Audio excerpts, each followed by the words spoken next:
Thanks for having me. So the entrepreneurship classes were some of my favorite. So I love them. I'm glad I can come here and kind of give you my 2 cents on life, I guess.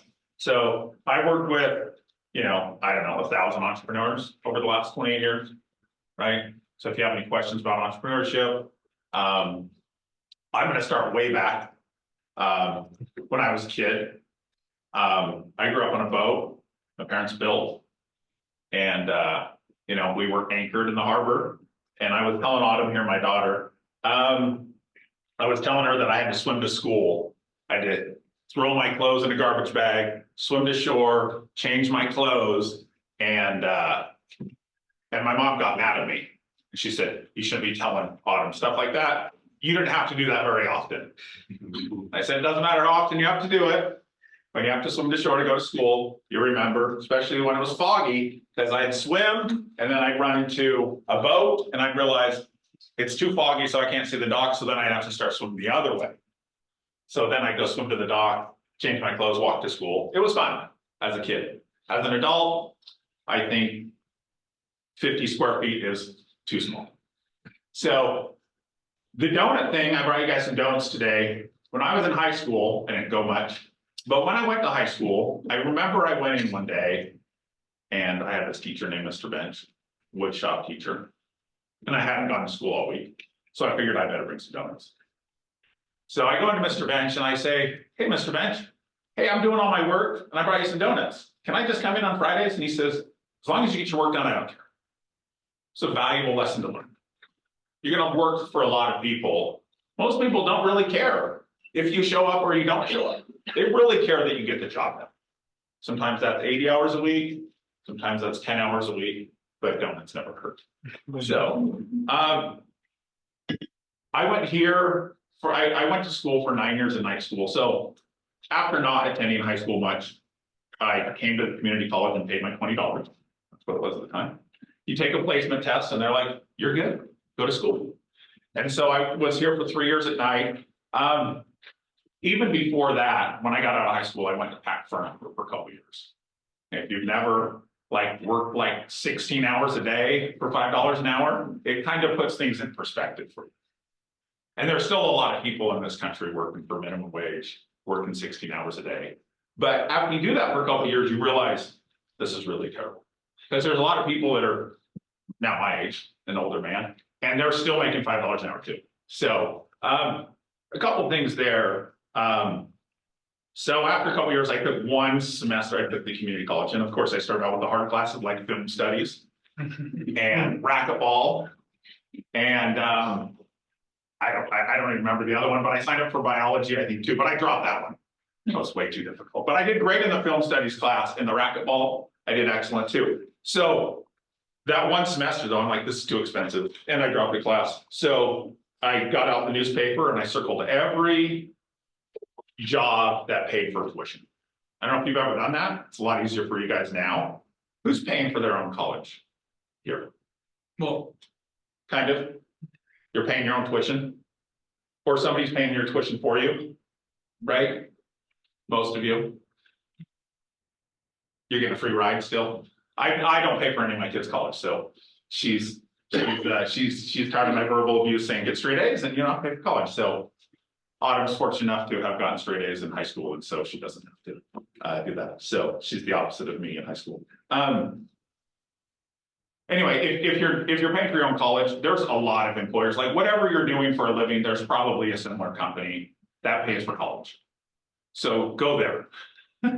College isn't going to get any cheaper for you. So after I circled all the ads in the newspaper, I found a HVAC wholesaler 28 years ago, right? I got lucky. I got a new career that is recession proof. We are busy all the time. Great recession, busy, right? The economy's doing great, we're busy. Economy's doing terrible, we're busy, right? So your only options are the trades or alcohol. And I'd stay away from alcohol, right?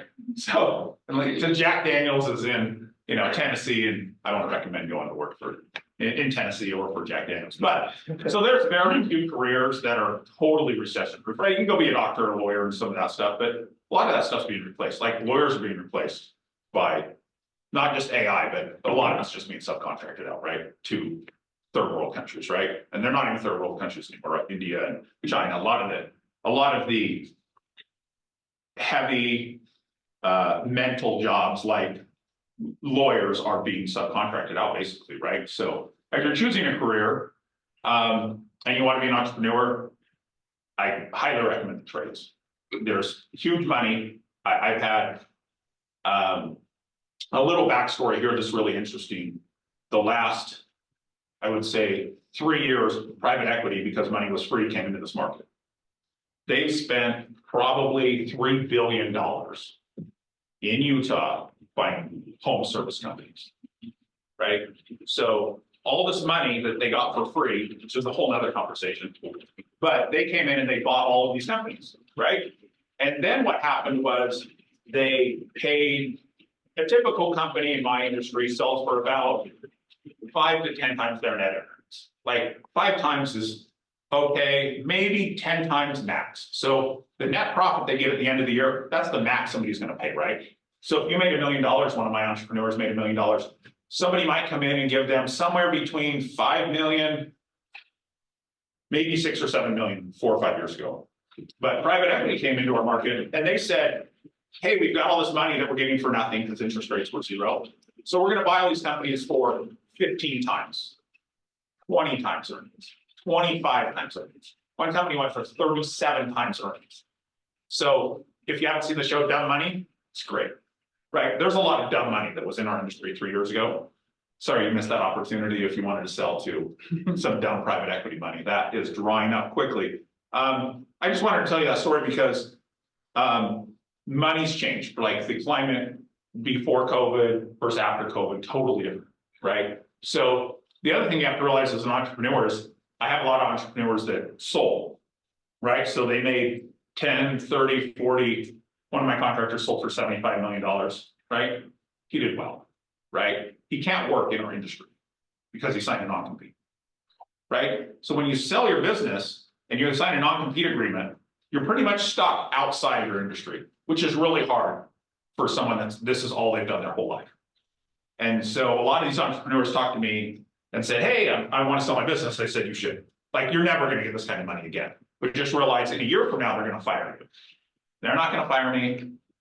I'll be fine. They don't fire people. They give me a 3 to 5 year contract. They're all fired. So, if you sell your business, you're going to be fired.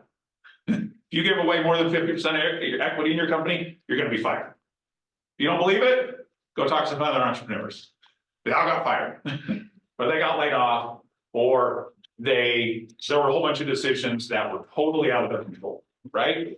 So realize that entrepreneurship, keep 51% of your company. Please do. Because once you give it up, it's gone forever and you never get it back. And then you get fired and then you can't work in your industry. So the non-competes are pretty serious. They're unenforceable in Utah, but if you just got $50 million and you break your non-compete, they're going to sue you for the $50 million. So you're pretty much stuck. What led to the craziness is COVID, right? So you've got the margins in our industry were crazy. Business was crazy. Everybody was installing heating and air conditioning in their house. That wouldn't have been replaced for 2 or 3 years from now because they were staying at home. Everybody was working from home. So we had this huge acceleration, huge margins, huge revenue increase. And so all these private equity companies came in and bought all these companies. It's been a big roller coaster. And all the contractors, I'm not saying any of them are upset that they sold their company. And most of them are going to buy their companies back or the name of their company back. So there's the good news, right? So in my industry in 28 years, this is our 5th consolidation. So this is the 5th time this has happened over the last 2 years. It's just never gotten crazy like this. We've never had these multipliers that are paid for your business, right? So really, most of my contractors didn't have an exit strategy, right? So if I went to most of my contractors right now, and they're anywhere from $300,000 in revenue to $250 million in revenue. But if I ask most of them, what are you going to do if somebody bought you? What are you going to do if somebody buys your business? What are you going to do if whatever happens, what's your next plan? Most of them don't have one. Right? And even the customers normally wouldn't have gotten purchased without an exit strategy, but most of them are like, man, this money's crazy. Right? So the multipliers now, and I'm not going to go into EBITDA and net profit and everything, but most of the companies now are down around 5 to 6 times earnings.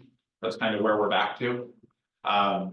So just think about an exit strategy. What do you want to do? Get a hobby if you don't have one, because these guys are tired working on the sprinklers. The industry itself, I've been commission sales, I've been non-commission sales. We just got purchased about 6 months ago, and it's been interesting. I was 100% commission up until 6 months ago, and I honestly prefer it, right? So now I have a good salary, and I get commissions on everything I sell based on revenue, and then I get a percentage of the gross profit that I make every month, right?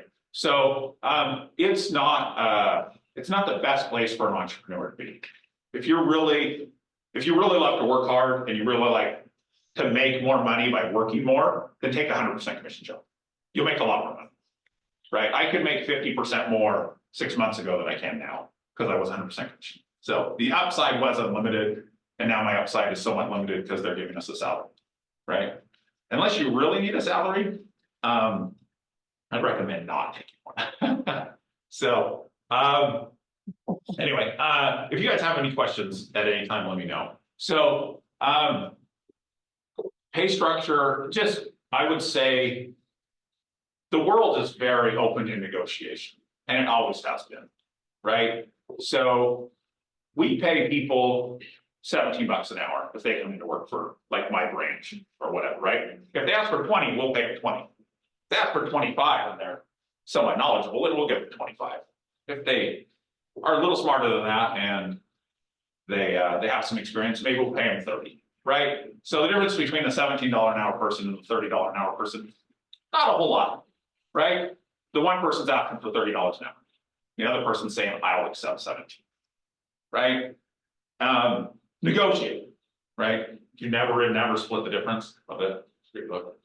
I try to get through at least 2 audiobooks a month, right? When you never stop learning. I guess what I learned from community college, I didn't think when I was in the community college that I had the ability to learn stuff in general, right? I didn't go to high school, never read a book. I did read The Princess Bride, which I've got to admit was one of the best movies ever written and one of the best movies ever made.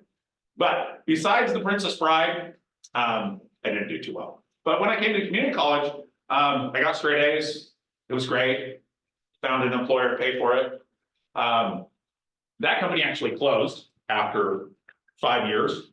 And the distribution environment that I work in is the most competitive distribution market in the United States.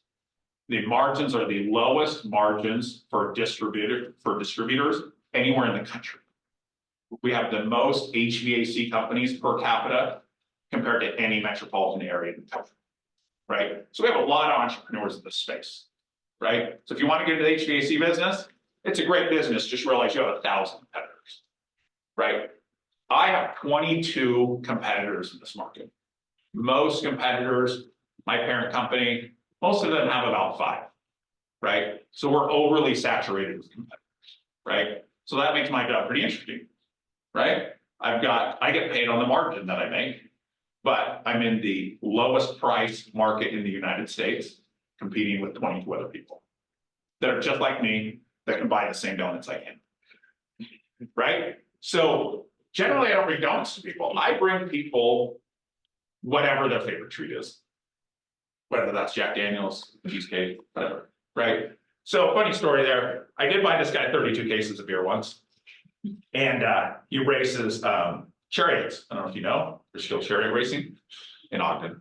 So anyway, I bring the guy 32 cases of beer. And if you never walked out of the store with 32 cases of beer, you do have to sign some documentation, right? case you're wondering, don't do it. I wouldn't recommend it. Anyway, so he did not win any of his races that weekend, but him and 3 other people did finish 32 cases of beer. So they had a really good time.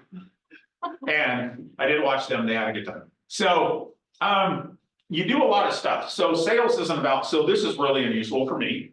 I'm talking. My daughter thinks this is what salespeople do. I talk maybe 20% of the time on a sales call, right?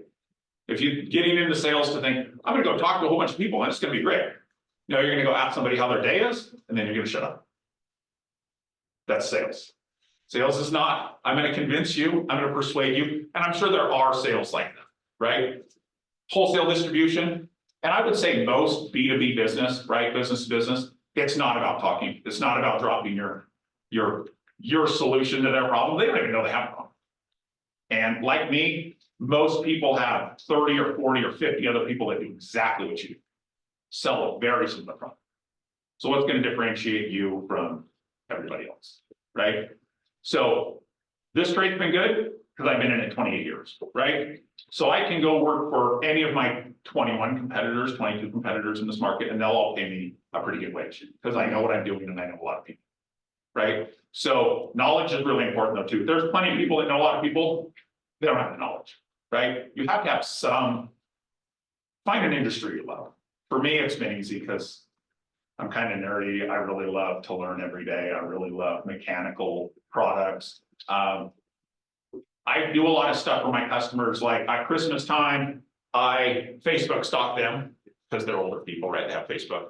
Instagram sucks to copy pictures from too. So anyway, I'll make photo blankets for my customers, right? Of like their last 10 or 20 years with pictures of their family and buy them blankets. And it's like, this is the best gift ever, that kind of stuff, right?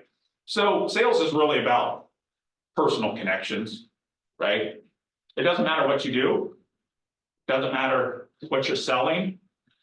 If people want to be around you, they want to buy stuff from you.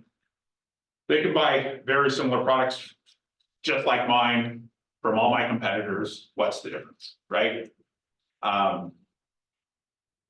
Just think about you're the customer. How, like, that's how I sell, right? So I try to put myself in my contractors.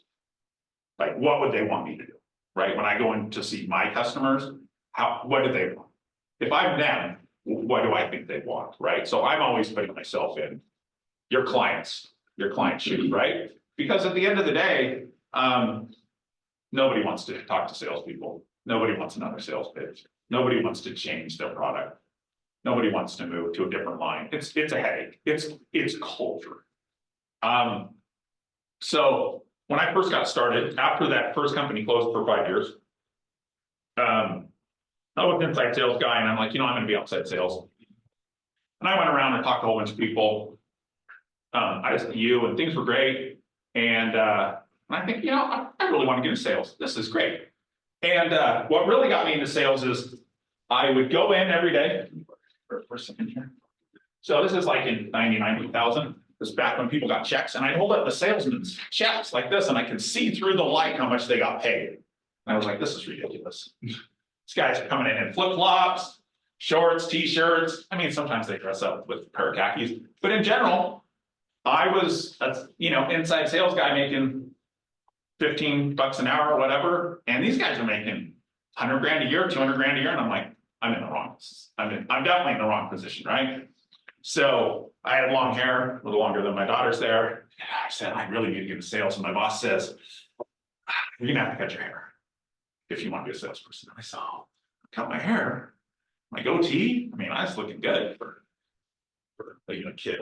And so I cut my hair and shaved, and my boss comes in, he says, what are you doing? I said, you told me to cut my hair and shave. He's like, yeah, I know, but like, you're not getting a job tomorrow.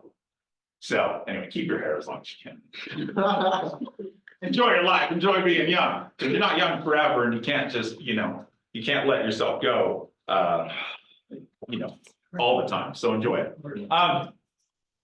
So anyway, so I got the job. It was great. I had some good mentors, some other salespeople. But there was a time when life was really easy. When I started in the business, people would call and say, hey, I just need some information. Can you get it for me tomorrow? right? And now I get a call and it says, hey, I just texted you 3 times in the last 30 minutes and you haven't responded. So what's going on?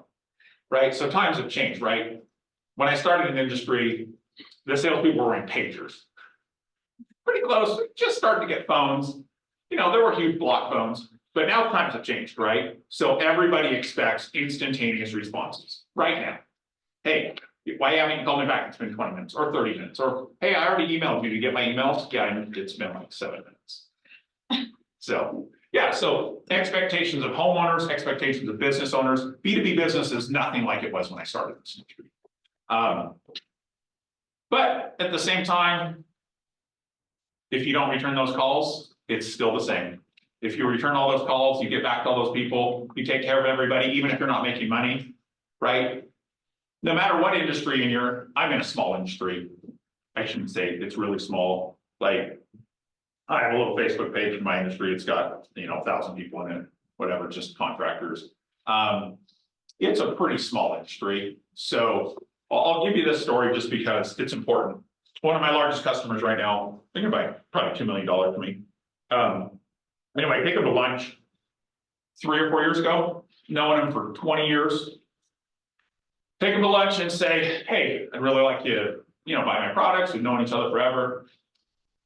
Give them a whole spiel about who we are, what we do, and they already know it all anyway. And they said, well, they said, we appreciate you coming to lunch, but we just wanted to tell you that we're going to buy all of our products from a different vendor, right? So that hurts, right? So this is, $40,000 commission every year for me. It sucks. So anyway, go by 3 years later. I have all that customer's business right now, right? So there was a lot of things I could have said at that lunch that would have gone very bad, right? Emotional intelligence, right? I'm sure you're going to hear a lot more about it in the next however long you're going to school, right? So I did my 9 years in high school, which was fun.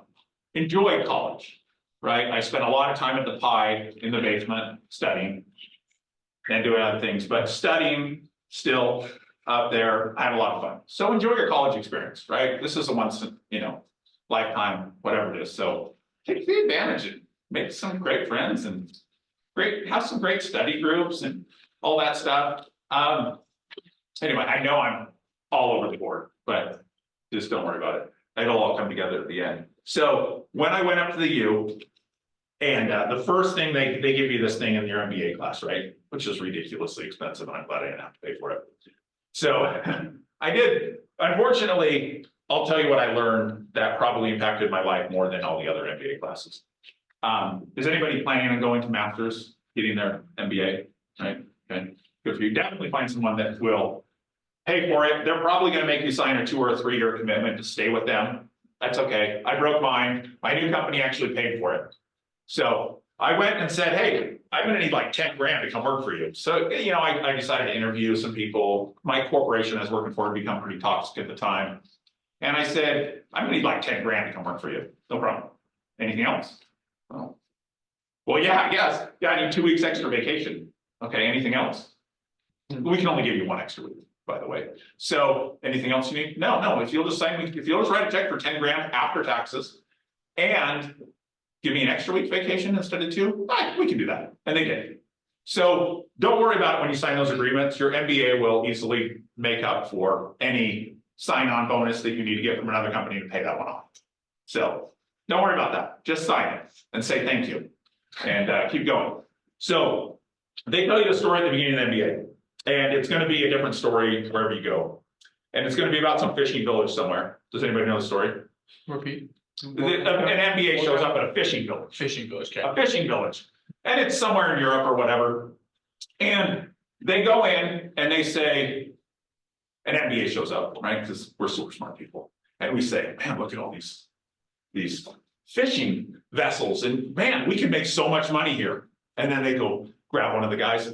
So what do you do? Wow, this is the boat I own. I have an MBA. So you know what I can do? I can work with you, and in the next 10 years, you can have 10 boats and be making millions of dollars. And then you can do whatever you want to do. What does the fisherman say? He says, I already do everything over. Yeah.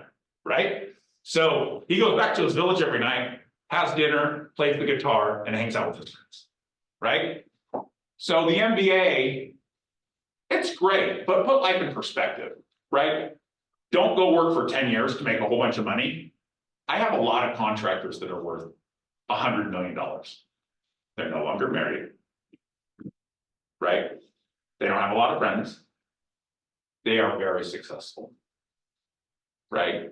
Don't do that, right? One of our biggest entrepreneurs in my industry just sold his company for $1 billion, right? 1 billion. So when I met the guy 15 years ago, he said, I'm going to sell my company for $100 million. I think I don't know if 15 years ago, if I asked 1,000 people that I knew in our industry, what do you think of that guy? Every single one of them told me that guy's a dirtbag. He's a terrible person. But here's the deal. He just sold his company for $1 billion. He really is turned his life around. He's going and helping all kinds of businesses now.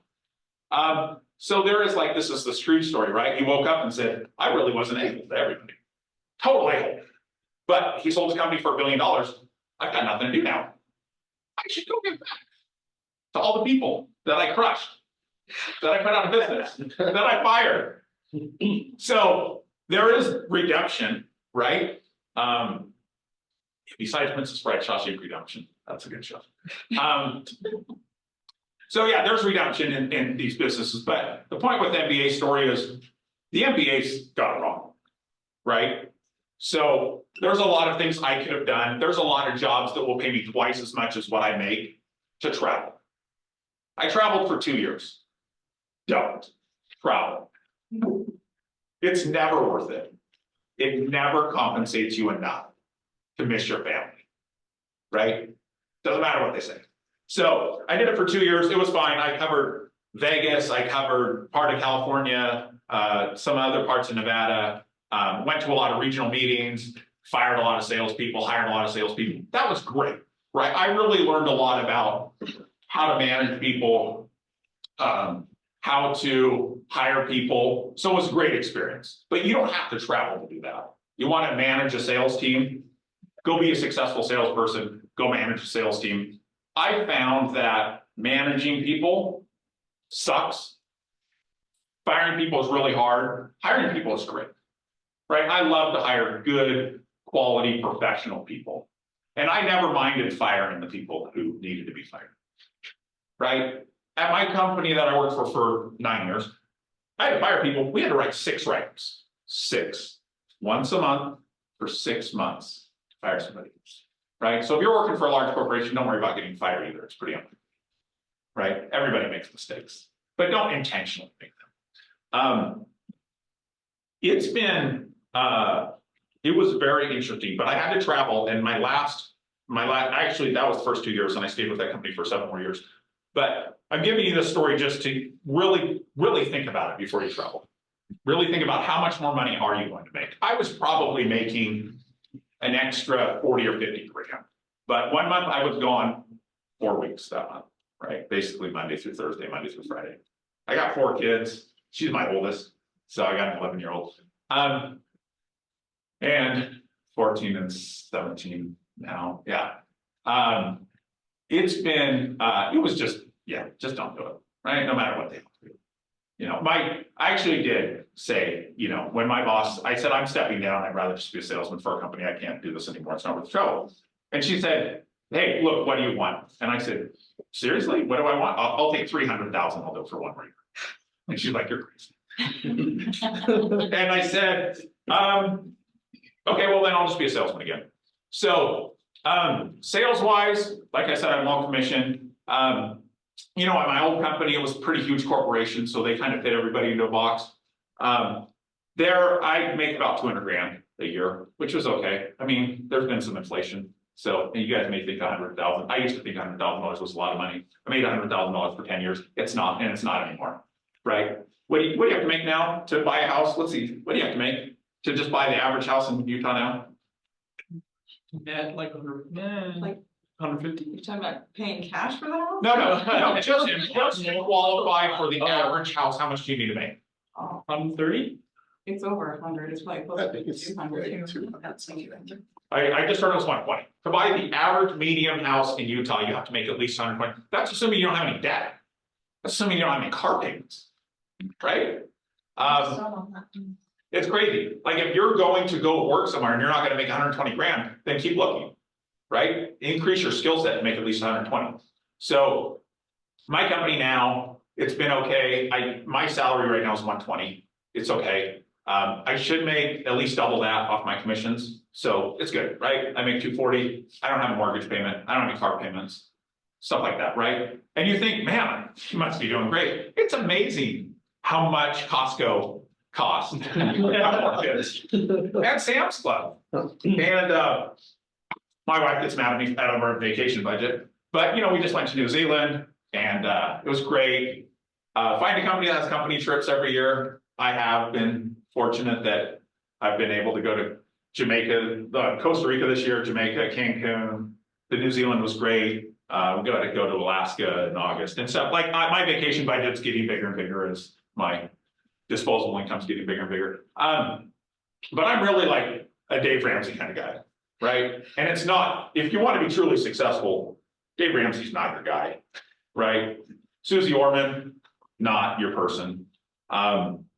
But coming from my background where I grew up pretty poor, I really valued security over Rich Dad Poor Dad, right? You guys know Rich Dad Poor Dad, go read the book. You're gonna go to MBA school, read it again, 2 or 3 or 4 times, whatever, right? So it's about leveraging as much as you can, right? It's good debt, right? Not a big fan of debt in general. If you can buy a house, I bought my house when I was 23 and got some roommates and paid it off pretty quick and got a mortgage now. And if you can get into a house even in today's market, you're gonna be really happy in 10 or 20 years, especially if you can fill it up with roommates and not pay your mortgage. So changed my life. It made life really easy for me. I've never really had to pay a mortgage. I had roommates do it and then got married and my wife already had a townhouse down the street. So she had her house full of roommates too. So if you can go that route and don't mind living in the mother-in-law apartment, renting out the upstairs, go do it, right? Even at 7%. I waited a month when I bought my house and interest rates were 7.5. And I thought, oh, 7.5, they're gonna go down for sure. 30 days later, they were 8.5, right? So, and then, you know, this was like 99, right? So, and I was really fortunate that I had invested in internet stocks. And they were 401k money, right? So who cares about 401k money when you're 23? Forget that crap, I'm pulling it and buying a house. And if I had kept that money in the market, I would have lost it all. Right? So once again, I got lucky. I bought a house with internet money that would have disappeared within 6 months. So luck has a lot to do with life. You're in the right place at the right time. School, I've definitely got, this is my 5th or 6th employer in my industry. Half of them care about my college. The other half do not at all. But the 3 that did, like the managerial job that I really learned a ton from, it was a requirement for a bachelor's degree. I know that's becoming less and less, but if you're gonna go get it done. Get your degree done, right? It gets harder and harder as you get older, right? It's harder and harder as you have kids. So just go get it done. And it will open up some doors, right? Am I glad I have my MBA? Absolutely. There are definitely employers that have looked at it and said, oh yeah, this guy's good. We'll hire him. And we'll give you an extra week or 2 of vacation. Whatever. So, you know, in my industry, I probably make more than most of my competitors. I'll probably make $250,000 to $300,000 this year. Commercially, in my industry, those people are making $500,000 to $750,000. Right? If you want to get an MBA and a mechanical engineering degree, Great profession. Go into HVAC, go work for a big manufacturer, big distributor. Excuse me, big rep firm, you can make $500,000 with your MBA and a mechanical engineering degree. With an MBA, maybe, maybe not. Probably not the industry for you. So unless you know something about the trades or you've been heavily involved in construction, and you're going to go get your mechanical engineering degree, it's probably not, but it will definitely double. Had I gone and gotten a mechanical engineering degree and my MBA, I'd probably be making twice what I'm making now, but I'd probably be working twice as hard too. So, you know, the nice part about when I say commission's not the best, or it is the best, I feel some obligation now to come to work, right?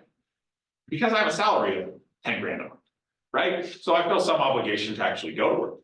When I'm 100% salary, I can go skiing. I probably would have went skiing on Monday and not gone to work, but I feel obliged to my new owners to go to work. And I could have just skied till 11 or 12, but you know, we've got to, every time you have a new company, you definitely have something to prove, right? So you don't need to prove yourself forever, don't. My last company during COVID called me one day on my 9-year anniversary and said, and it's my boss's boss, 3 bosses up, right? I get a scheduled call and he says, you know, meeting tomorrow with 3 bosses above me. I'm like, it's my anniversary, 9 years. I'm sure they're calling to say, this is Quentin, he's a great guy. Met him 20 times. I'm sure he's calling to say, hey, just wanted to say thank you for 9 years. He called and said, we're restructuring. We're going to put you on a final plan, which usually takes 6 months. I said, Mike, I'm doing great, right? I'm like top salesman in my region. We're restructuring. Okay, so he reads me this like 2-minute spiel. Okay, so you can stay. It's been over 3 years now, so I can tell you the story. I just signed all this documentation. So you can stay, or we can give you a severance package for like the next 3 or 4 months. And I'm like, I'd make that much in commission in the next 3 or 4 months. You're gonna give me 50 grand, who cares? Well, if you choose to stay, we're gonna put you on a write-up. What's the write-up? This seems illegal, right? So what's the write-up? We won't tell you until you decide to stay. And then you'll be fired at the end of the year. So I said, is this negotiate? Can I negotiate? No, this is not a negotiation. You have to tell us within 72 hours, you're either going to sign this document. We recommend you get legal counsel.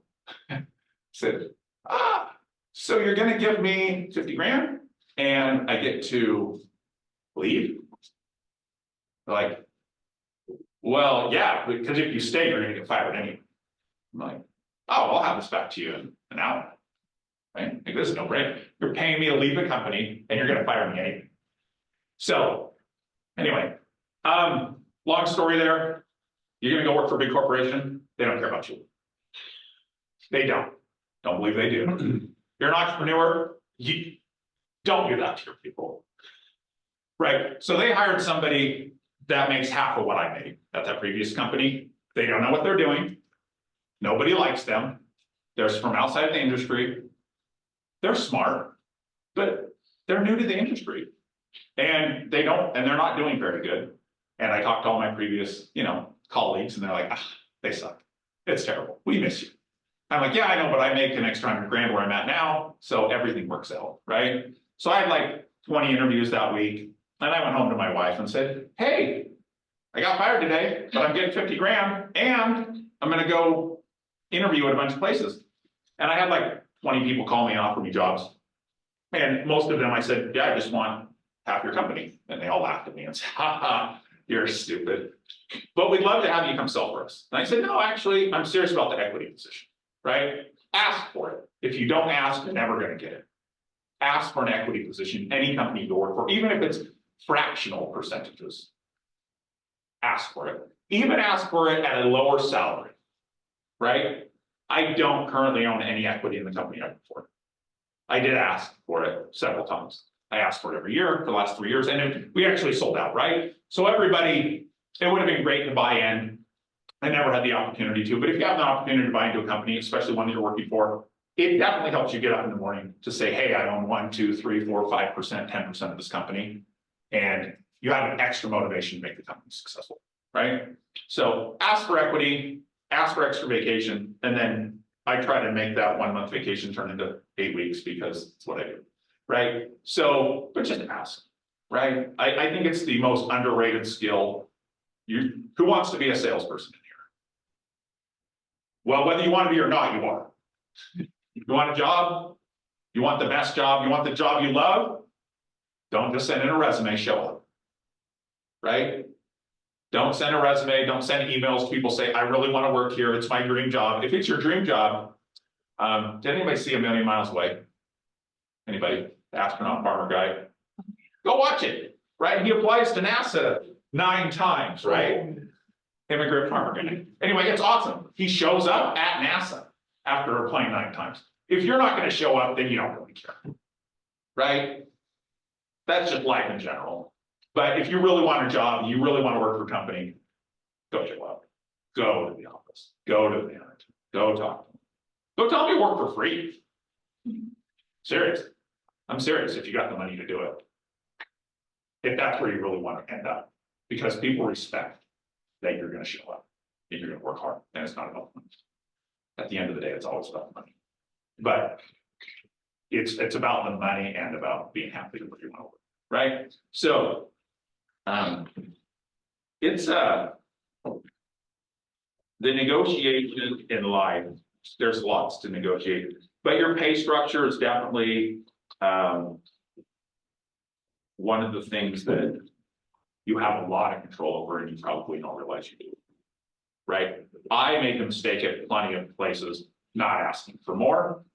It's weird when you ask and they say yes. That means you messed up. You should have asked and they said no, but this is what we can do.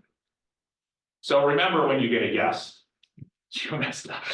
You made a mistake, right? And you don't want to ask for, I don't want to go into my company and say, you're gonna have to pay me 500 grand. Because I know this job maxes out at maybe 350, 400, maybe. Like I can't make more than that in my current position.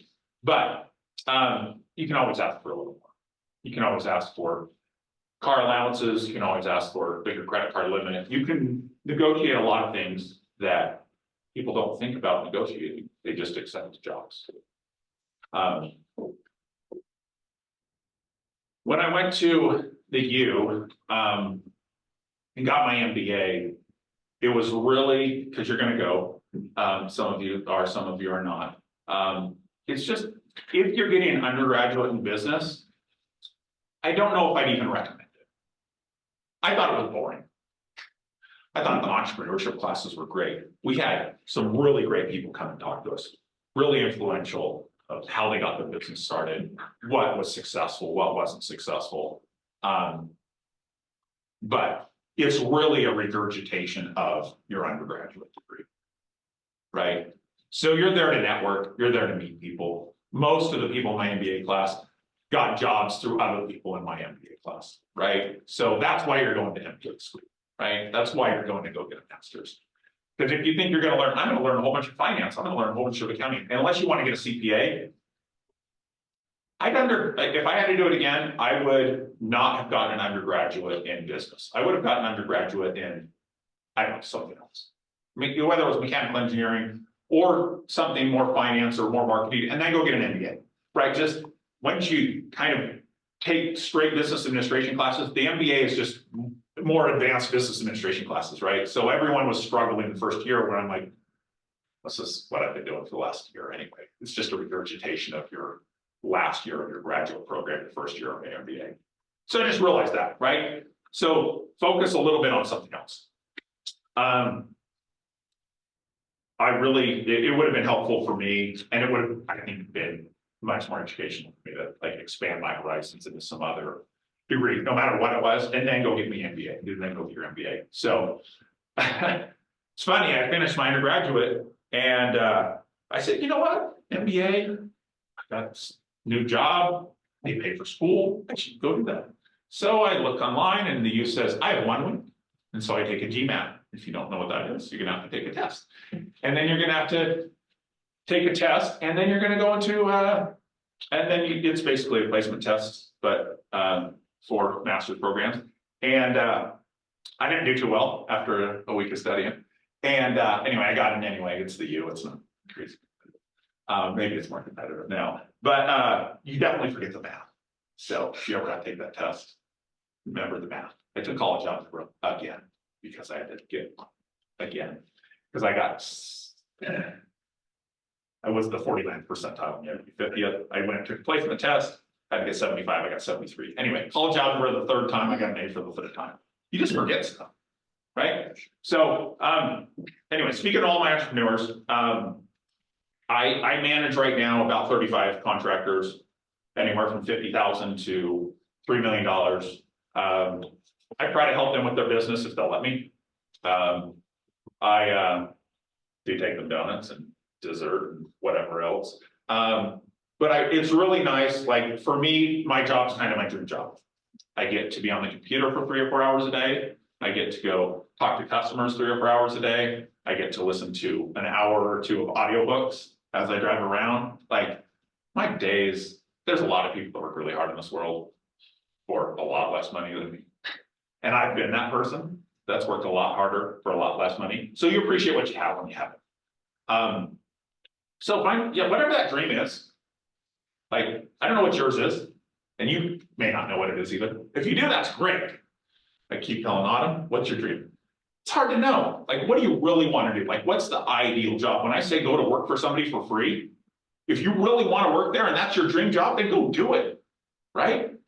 I mean, don't like sell all your possessions and go to SpaceX and show up at the door. Don't do that.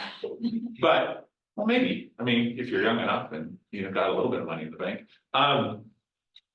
don't wait, right? Figure it out. Figure out what you want to do. Because honestly, I see a lot of people go, they have their dream, they're a contractor, they retire, they go travel the world, and 6 months later, they're like, I am so bored. Well, how was Iceland? Amazing. How was riding camels across the desert? It was great. And Russia and Maldives, scuba diving, it was great, but now I'm just doing yard work. It's good. I like my sprinklers. So they didn't have a dream. They had a dream to sell the business, but they didn't know what they really wanted to do. They now have a bunch of money and they still don't know, right? So find that passion, find that dream and go make it happen, right? Like that's what you want to do. Hopefully you write down your goals. Anyone read what's your favorite book? Anybody read any good books lately? No. You know Charles Bukowski? I don't. Go ahead. Oh, he's a pretty famous author. I just finished reading Him on Rye, Yeah. which is a story about a boy growing up like during the Great Depression stuff. And it was great. Yeah, it's funny. Yeah. Probably should have mentioned that. It sounded pretty boring when I was describing it. So, look, if you're not, anybody, how many books does the average CEO read? Does anybody know? 40. Yeah, I think it's something like that, 40 or 50 books a year, right? Yeah. Yeah, so they're reading 40 to 50 books every single year.